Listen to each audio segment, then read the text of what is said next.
Como usar a mente subconsciente para perdoar. A vida não tem favoritos. Deus é vida e o princípio da vida flui através de você neste momento, enquanto lê e pensa nessas palavras. Deus gosta de manifestar-se em você como harmonia, paz, beleza, alegria e prosperidade. Isso é chamado de a vontade de Deus ou a tendência da vida. Se você cria na mente resistência à passagem do fluxo de vida, esse bloqueio emocional semeia confusão no subconsciente e causa todos os tipos de condições negativas.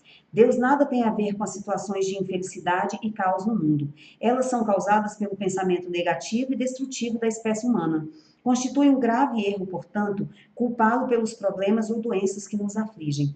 Numerosas pessoas criam habitualmente resistência ao fluxo da vida, acusando-o e censurando-o pelo pecado, pela doença e pelo sofrimento da humanidade. Outras lhe atribuem culpa por dores, mal-estar, perda de pessoas amadas, tragédias pessoais e acidentes. Enfurecem-se com ele e julgam-no responsável por seu sofrimento. Enquanto alimentarem esses conceitos negativos sobre Deus, tais pessoas enfrentarão reações negativas automáticas da mente subconsciente. O que não conseguem compreender é que castigam a si mesmas. Elas precisam compreender a verdade, obter a liberação e renunciar a toda e qualquer condenação, ressentimento e raiva contra qualquer pessoa ou poder fora de si mesmas. Se assim não agirem, não adianta esperar vida sadia, feliz ou criativa. No momento em que acolherem o amor na mente e no coração, no momento em que acreditarem que ele é um pai carinhoso que as protege, ama, orienta, sustenta e lhes dá força, esse conceito e crença sobre Deus, o princípio da vida, será aceito pela mente subconsciente e elas se beneficiarão de incontáveis maneiras. A vida nos perdoa sempre. O princípio da vida contém e abre-nos um tesouro infinito de perdão. Perdoa-nos quando cortamos o dedo.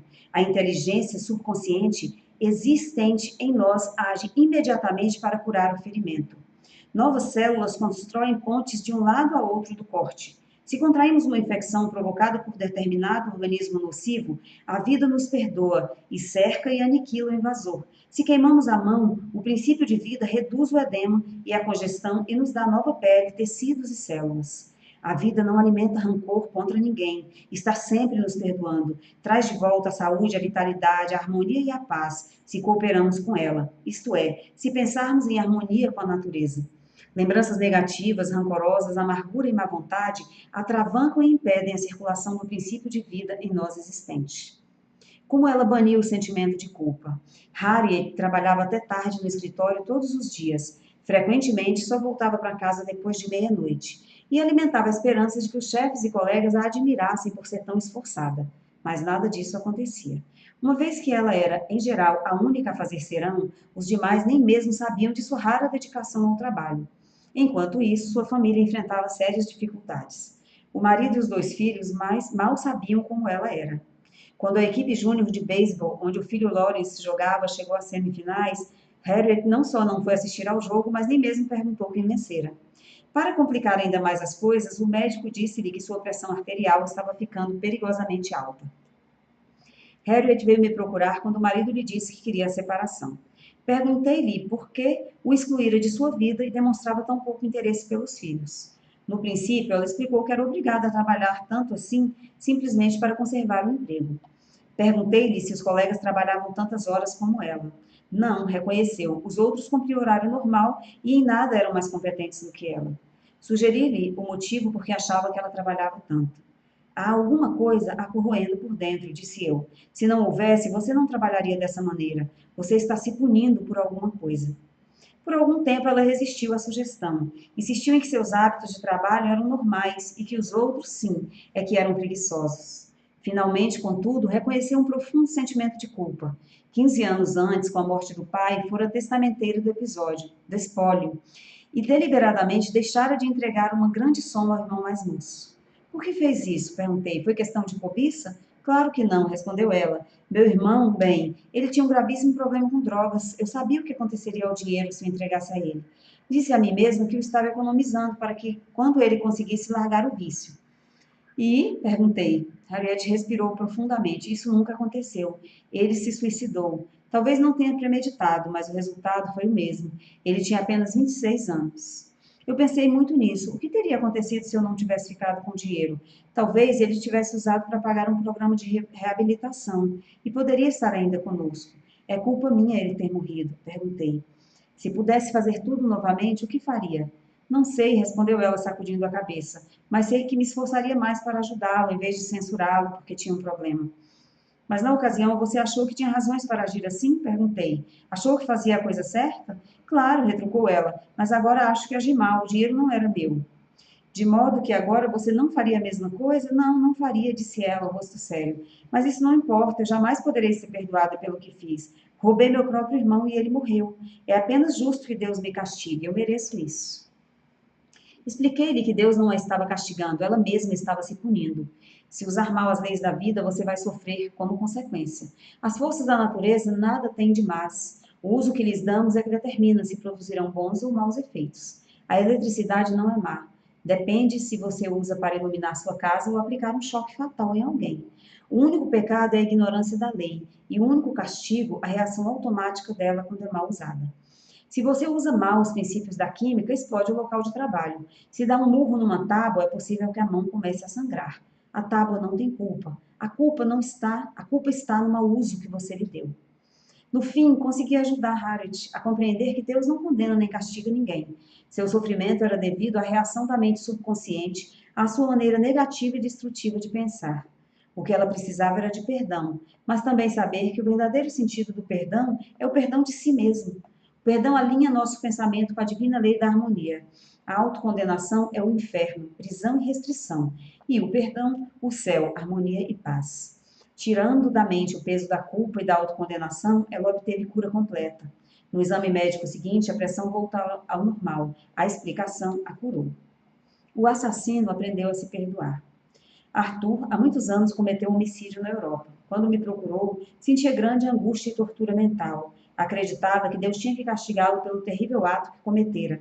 Pedi-lhe que me contasse o caso. Segundo ele, descobrira que a vítima estava tendo um caso com sua esposa. Chegara mais cedo de uma caçada e o surpreendera em flagrante, e num acesso de fúria atiraram no homem matando-o. O sistema judiciário foi leniente. Cumpriu pena de apenas alguns meses de prisão. Ao ser solto, divorciou-se da esposa e emigrou para os Estados Unidos.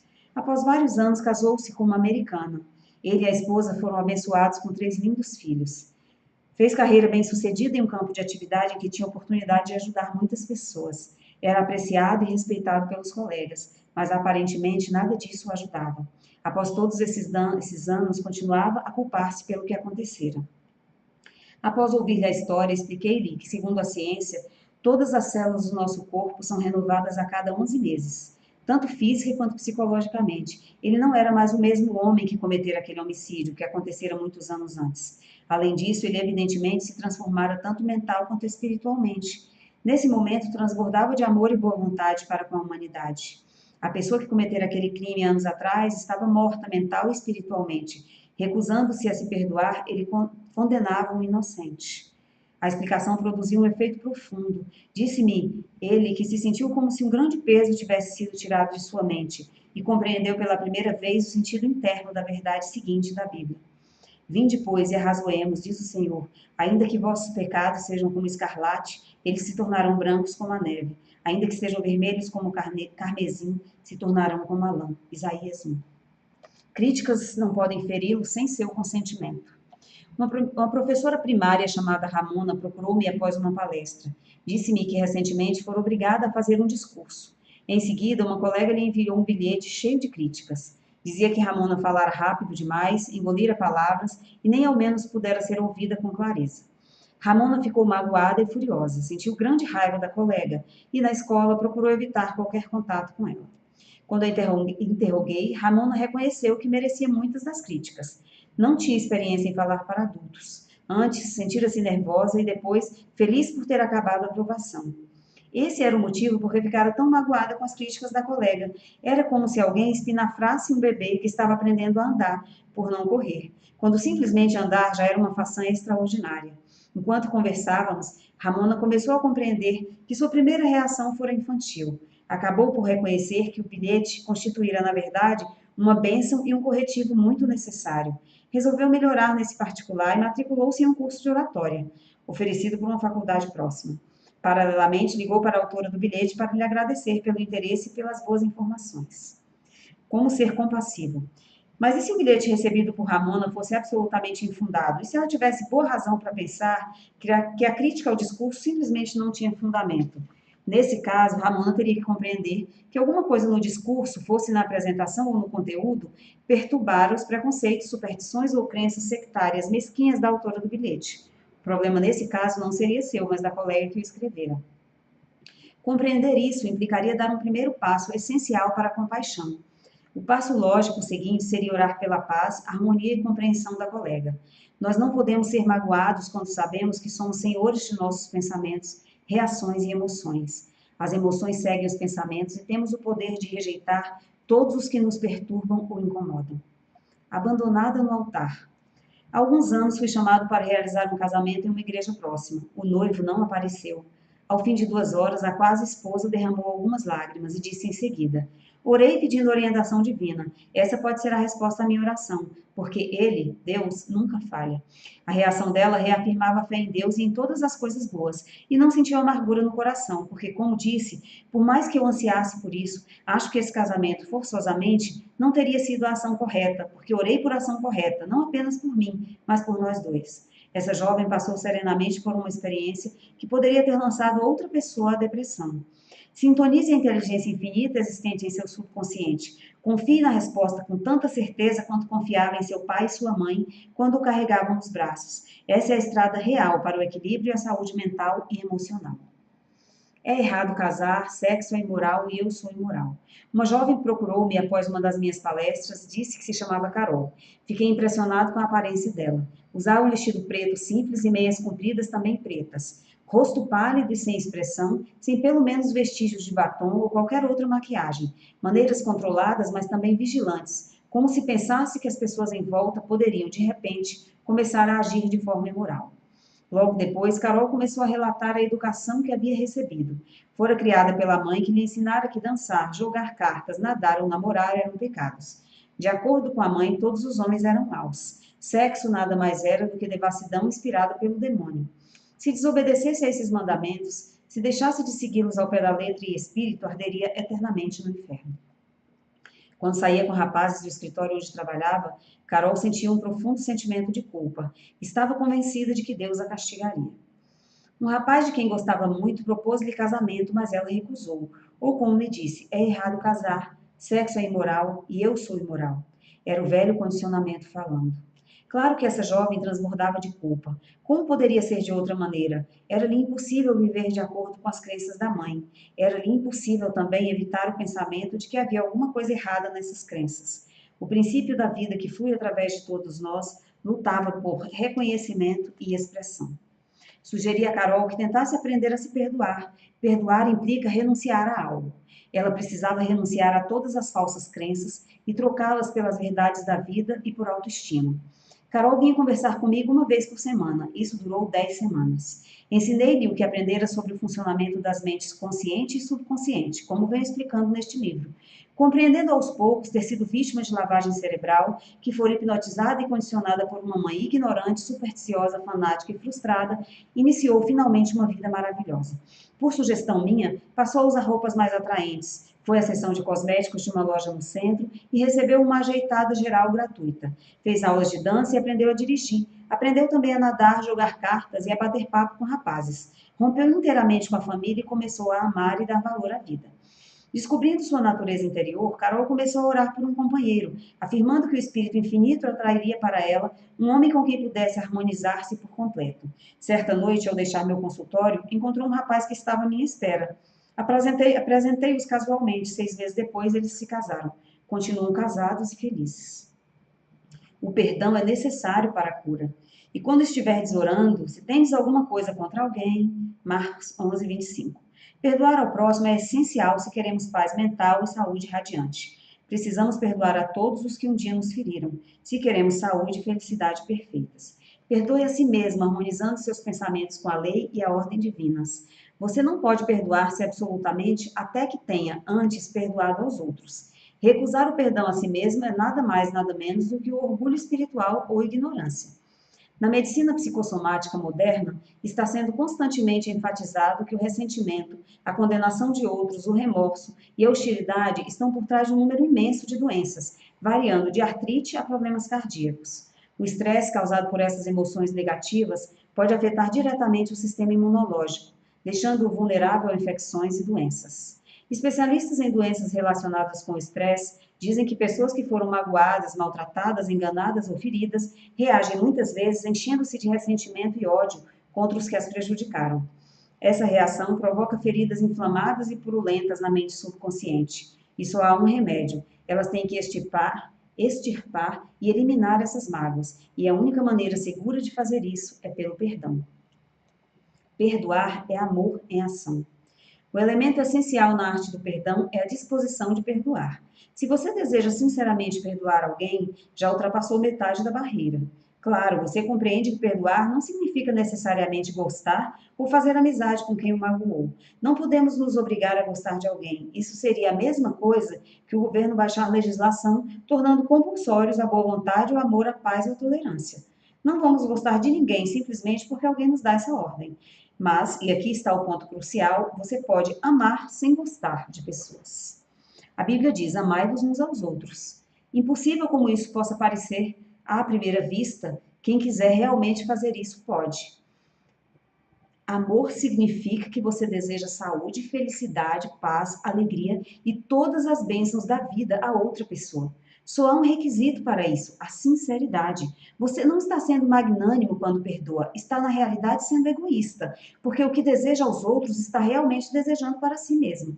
A razão é que você pensa isso e sente isso. Assim como você pensa e sente, assim você é. Poderia alguma coisa ser mais simples do que isso? Técnicas de perdão. Vejamos um método simples, mas eficaz para despertar em si mesmo o espírito de perdão. A técnica, se a praticar, vai produzir maravilhas em sua vida. Tranquilize a mente, relaxe, solte-se. Pense em Deus e no amor dele por você e afirme o seguinte: total e livremente perdoo. Pense no nome de quem o ofendeu. Absolvo-o mental e espiritualmente. Perdoo tudo ligado ao assunto em questão. Estou livre e ele está livre. E esse sentimento é maravilhoso. Esse é o dia que concedo anistia geral. Absolvo todos os que já me feriram e desejam a todos saúde, felicidade, paz e todas as bênçãos da vida. Faço isso livre, alegre e amorosamente. Sempre que pensar na pessoa ou pessoas que me magoaram, direi: eu o perdoei e lhe desejo todas as bênçãos da vida. Estou livre e eles estão livres. É maravilhoso. O grande segredo do verdadeiro perdão é que, logo que se perdoa alguém, não há necessidade de repetir a oração. Em qualquer ocasião em que a pessoa em causa ou a afronta surgirem em sua mente, deseje o bem ao culpado e diga: que a paz seja contigo. Faça isso tantas vezes quanto o pensamento lhe acudir. Você vai descobrir que após alguns dias o pensamento na pessoa ou na experiência voltará cada vez menos até desaparecer. O teste decisivo do perdão. Garimpeiros e joalheiros usam o chamado teste do ácido para saber se um metal é ouro mesmo ou imitação. Há também um teste do ácido, decisivo para verificar se o perdão é sincero. Imagine que eu lhe diga alguma coisa maravilhosa sobre alguém que o enganou, roubou ou prejudicou de alguma maneira. Se você começar a chiar de raiva ao ouvir as boas notícias sobre tal pessoa, as raízes do ódio continuam em seu subconsciente, fazendo o diabo com você. Suponhamos que você fez um tratamento dentário muito doloroso no ano passado e que neste momento me conta como foi. Se eu lhe perguntar se está sentindo alguma dor agora, você me olhará surpreso e dirá: claro que não. Lembro-me da dor, mas não a sinto mais. Aí está. Se realmente perdoou alguém, pode lembrar-se do incidente, porém não sentirá mais o ferrão ou a dor que ele lhe provocou. Esse é o teste do ácido do perdão. Você tem que passar nele psicológica e espiritualmente. De outra maneira, está simplesmente enganando a si mesmo. Não está de modo algum praticando a verdadeira arte do perdão. Quem tudo compreende, tudo perdoa. Uma vez que compreenda a lei criadora da sua própria mente, você deixa de culpar pessoas e situações por tornar-lhe a vida difícil ou insatisfatória. Reconhece que seus próprios pensamentos e sentimentos é que lhe criam destino. Além disso, sabe que fatores externos não causam nem condicionam sua vida e suas experiências. Pensar que outros podem prejudicar sua felicidade, que você é a bola de futebol que todos chutam, de um destino cruel que tem que se opor e lutar contra alguém para conseguir sobreviver. Todas essas ideias revelarão a natureza destrutiva que lhes é inerente. Logo que você compreender que pensamentos são coisas, esse princípio, aliás, é claramente exposto na Bíblia, porque como imagina em sua alma, assim ele é. Provérbios 23, 7.